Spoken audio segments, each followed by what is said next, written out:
नमस्कार साथियों, biography channel पर फिर से आप लोगों को और एक नए वीडियो में स्वागत है। आशा है कि आप लोग अपने जीवन में खुश होंगे, मस्त होंगे और मज़े में भी होंगे। जैसा कि आप लोग जानते हैं, हमारे चैनल पर हम बॉलीवुड से जुड़ी हुई बैकग्राउंड किस्से कहानियों को आपके सामने लाते रहते हैं। आज भी हमने और एक नए किस्से से आप लोगों को रूबरू करने वाले हैं। आपसे गुजारिश है, अगले 12 मिनट तक हमें ना चाहते हुए भी बर्दाश्त करते हुए बॉलीवुड की बैकग्राउंड से जुड़ी हुई इस कहानियों को आप जरूर एंजॉय करेंगे। तो चलिए शुरू करते हैं और एक नए किस्से। भाई शशि को थप्पड़ मार रोने लगे थे राज कपूर। एक गलती पर भड़की थी लता दीदी। सोमेन की होली पार्टी में शराब भांग पीना जरूरी था। आज हिंदी सिनेमा के सोमेन राज कपूर की 36वीं पुण्यतिथि है। वे 53 साल सिनेमा में एक्टिव रहे। उन्होंने एक्टर, डायरेक्टर, प्रोड्यूसर, एडिटर और राइटर समेत सभी किरदारों को निभाया। उन्हें इस उत्कृष्ट काम के लिए पद्म भूषण, दादा साहेब फाल्के नेशनल और फिल्म फेयर अवार्ड जैसे सम्मानों से नवाजा गया। किस्सा 1। उधारी लेकर पसंदीदा खाना खाते थे। परिवार के बाकी सदस्यों की तरह राज कपूर को भी खाने का बहुत शौक था।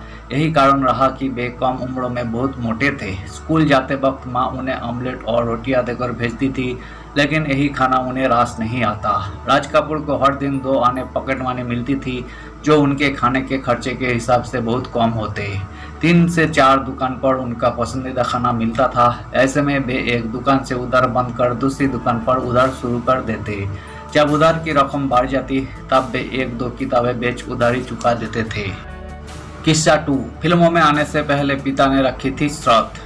राज कपूर गणित और लैटिन भाषा नहीं आने की वजह से मैट्रिक की परीक्षा में फेल हो गए थे।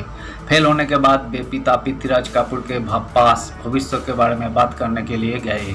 उन्होंने पिता से कहा, मैं निश्चित रूप से अपनी पढ़ाई जारी रख सकता हूँ, लेकिन मैं वहाँ शायद सलीके से कपड़े पहनना सीख लूँगा और एक डिग्री मिल जाएगी। फिर वापस आपसे ही कहूँगा कि कहीं नौकरी लगवा दीजिए।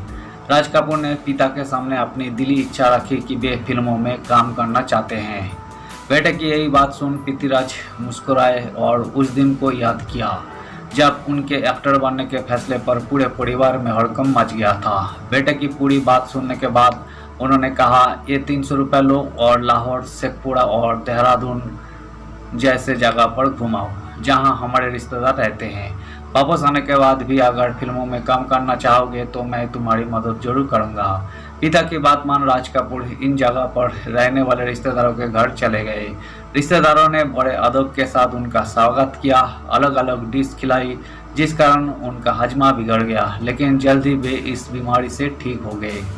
साथ ही परिवार में फिल्मों से जुड़ने के फैसले पर हो रहे विरोध का सामना भी किया, लेकिन अपने फैसले पर अडिग रहे। वापस आने पर उन्होंने पिता से कहा, मैं अभी भी फिल्मों में आना चाहती हूँ। हालांकि पृथ्वीराज ने राज कपूर को फिल्मों में ब्रेक नहीं दिया। उनका मानना था कि राज कपूर खुद के दम पर फिल्मों में अपनी जगह बनाए। पृथ्वी थिएटर से जुड़ने से पहले राज कपूर डायरेक्टर केदार शर्मा को असिस्ट करते थे और उन्हीं की फिल्म नीलकमल से बतौर लीड एक्टर डेब्यू किया था। किस्सा 3। गाली देने पर शशि कपूर को थप्पड़ मारा था, फिर खुद रोने लगे थे। शशि कपूर कम उम्र में ही गाली गलौज करने लगे थे। बड़ों से बात करते वक्त भी वे ऐसा किया करते थे। एक दिन वे माँ के साथ अभद्र भाषा में बात कर रहे थे, तभी राज कपूर ने सुन लिया। उन्होंने गुस्से में शशि कपूर को थप्पड़ जड़ दिया। ये देख शशि कपूर अचंभित रह गए। इससे पहले राज कपूर ने उन पर कभी हाथ नहीं उठाया था, यहाँ तक कि माँ पिता ने भी उन्हें नहीं मारा था। इस घटना के बाद शशि कपूर ने खुद को कमरे में बंद कर लिया और रोते रहे। कुछ समय बाद राज कपूर उन्हें मनाने के लिए कमरे में आए, लेकिन वे नहीं माने। छोटे भाई को रोता देख राज कपूर को बहुत बुरा लगा और वे खुद भी रोने लगे। शशि कपूर अक्सर कहते थे कि राज जी उनके लिए पिता तुल्य थे। फिल्म आवारा में उन्होंने राज कपूर के बचपन का रोल निभाया था।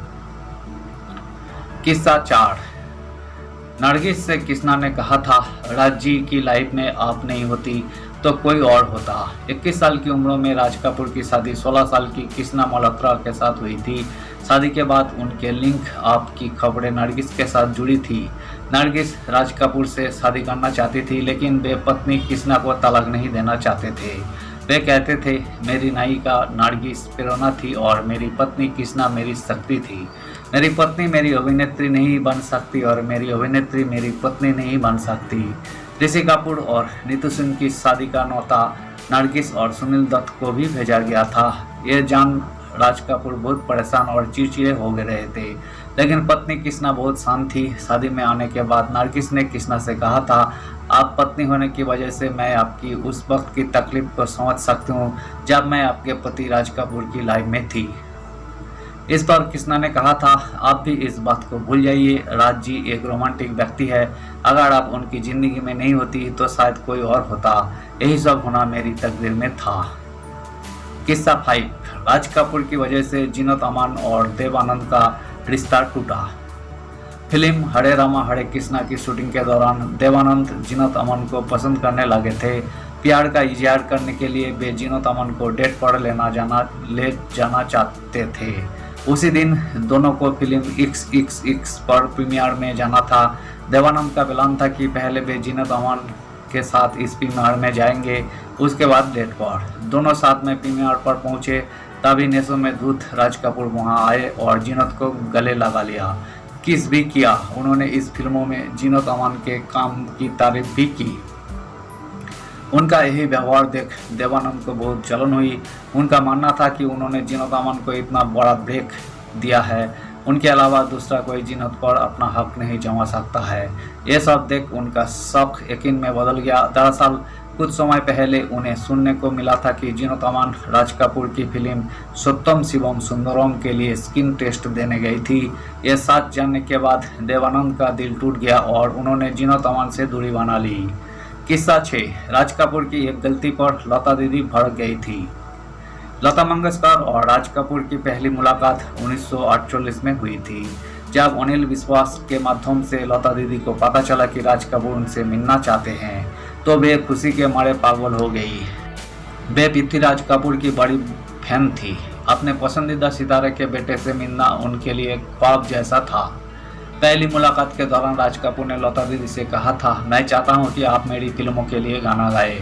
इसके लिए आप कितनी फीस चार्ज करेंगी? जवाब में लता दीदी ने कहा, आप मुझे जो राशि देंगे वो मुझे स्वीकार्य होगा।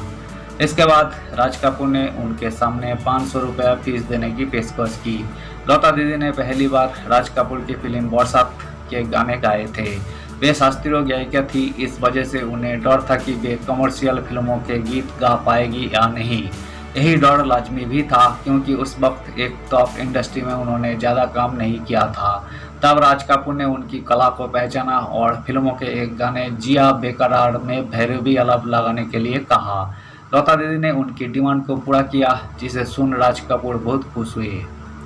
राज कपूर चाहते थे कि उनकी फिल्म सत्यम शिवम सुंदरम के सभी गानों को संगीत लता दीदी के भाई हृदयनाथ मंगेशकर दे। हृदयनाथ मंगेशकर किसी भी फिल्मों में संगीत देने के लिए तैयार नहीं थे, लेकिन लता दीदी के मनाने पर वे राजी हो गए। उस वक्त लता दीदी सिंगर मुकेश के साथ कहीं बाहर जा रही थी, तभी उन्हें पता चला कि हृदयनाथ मंगेशकर को फिल्मों से निकाल दिया गया है। वही इस खबर को अखबारों में अलग अलग तरीकों से पेश किया गया। ये सब देख लता दीदी भड़क गई। उन्होंने राज कपूर को फोन कर कहा, राज जी, आपने यही गलत किया है। मैंने आपके कहने पर भाई को फिल्मों के लिए राजी किया था।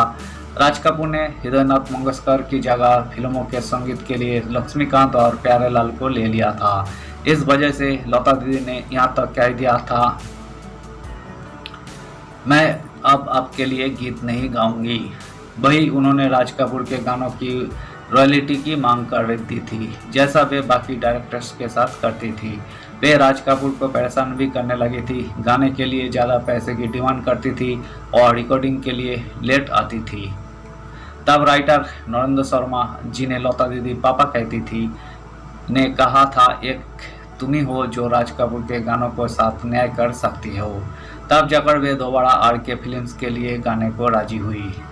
किस्सा 7, बिना शराब और भांग पिए कोई राज कपूर की होली पार्टी में शामिल नहीं हो सकता था। राज कपूर की होली पार्टी को आज भी इंडस्ट्री के सबसे बेहतरीन होली पार्टी में गिना जाता है।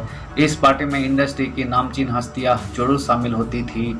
इस होली पार्टी में अमिताभ बच्चन, प्राण, कामिनी कौशल, प्रेमनाथ और शत्रुघ्न सिन्हा जैसे कलाकार नियमित रूप में आते थे। साथ ही फिल्मों से जुड़े सभी कर्मचारी भी आते थे। पार्टी में खूब नाच और गाना होता था। राज कपूर खुद नाचते थे और ढोलक बजाते थे। और व्यक्ति इस पार्टी में भांग पीता था और मदहस हो जाता था। कुछ लोग तो बियर भी पीते थे, तभी वे पार्टी का हिस्सा बन पाते थे।